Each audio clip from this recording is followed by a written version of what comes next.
Two points which I want to ask you, which you spoke about. One is regime change. Whose objective was it? Is it since it was a joint operation by Israel and the US in attacking Iran and decapitating its leadership? It was a joint operation. Did both of them have that one goal of regime change, or did Israel have a much more ambitious goal? One is that. And the second point is about involving the entire GCC in this conflict now. Did America and Israel not realize, did they not war game that Iran is going to get all of them involved, all the GCC countries? Yeah, so I mean, this is about reading into the minds of how the strategy has been put together. Now, if you've been noticing, Smita, of course, there's just so much information and misinformation and disinformation on social media. Of course, Donald Trump is not telling us directly what he has in mind, but there is a certain pattern to what is happening. Now, if you remember, during Trump's first term, when the assassination of Qasem Soleimani happened, who was the IRGC commander then, US did not have something like a regime change in mind, The topmost leader, the Ayatollah, wasn't really touched, then. But things have started to change from the June 2025 war, which was called Operation Rising Lion. Obviously, Rising Lion has that background of, because that symbolism is about the Shah Raza Pahlavi's, symbolism of the Iran's monarchy, etc. That was there. Even back then, they were not able to do it because I'm not sure if during the 12-day war, the Americans wanted a regime change, clearly, like something like killing the Ayatollah, Khomeini and putting somebody else. I don't think it was really on the cards. Back then, what was on the cards was this taking out of nuclear facilities at Fordo. So the B-2 bombers were deployed with a very specific military objective, and that military objective completed, and then they all came back. So if you remember back then, there was no such thing of American lives being lost or equipment being, damaged or something. This time around, when Donald Trump when he came out with his first address after the operation was started, he said it very clearly that this could be for the longer haul and there will be loss of equipment and men, which happens in war, which means that they are ready for a longer war. The question is how long? And I think this time around, he also said it very clearly, so he has not left anything for imagination, that they are looking at a regime change, but what is going to be the modus operandi for it?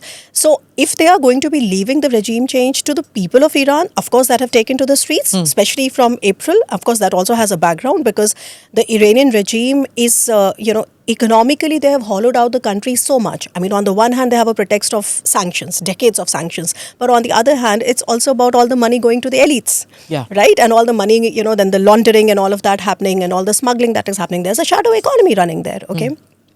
So long story short, this time around, if they are thinking of leaving it to the people of Iran, I mean, those are the people that are living within that system. And you are asking them to change the system, the very system that they are operating in. So it will not be possible unless there is a major push from the outside. The people of Iran can't do it. If Donald Trump is thinking that he will build it to a point where then the people will be able to take over or something, it is not going to happen in that sense. And because also remember that the person that they had selected, he also got decapitated. You mean in the interim? Yeah, because see, in the interim there is a process in Iran. There is a process of putting together the next Ayatollah. So if you remember the original Ayatollah, I mean in the 1979, Khomeini, right? So the original Ayatollah, when he came, he died in 1989. So the current one, Khamenei, is the one that was selected by him. Back in June 2025, Khamenei had selected three, right? Yeah. Now we know it. He was wherever he was hiding in a bunker, wherever, because he probably understood that this is going to go on. Sure. So right now, the gentleman who took over, right, was not the one he was selected by Khamenei. He was somebody who was put together for the interim, because there is a process by which they will put together the next Ayatollah. But the point is that they are also very wary of that guy being killed. So they are not really wanting to come out with those cards. But what I wanted to stress upon, Smita, earlier was that, there is also a tendency to do a very, I would say a very superficial kind of a comparison with how Assad was sort of ousted, or how, for example, Gaddafi was killed in Libya, or, for example, how Saddam Hussein was taken out in 2003. Those were extremely personalized regimes, the Iranian regime is not a personalized regime, right? I mean, they have a very, very robust, dense, opaque structure where they have factored in all of things. So in that sense, they have a lot of resilience, a lot of shock absorbers inside. It's just that it's the first ever time that we are having to discuss it so much in India, but they have also consolidated their shock absorption capabilities over the years, slowly and steadily. So it is not going to be easy. Namaste, Jai Hind. You're watching ANI podcast with Smita Prakash. अगर हम उसको मस्जिद कहेंगे तो फिर विवाद होगा।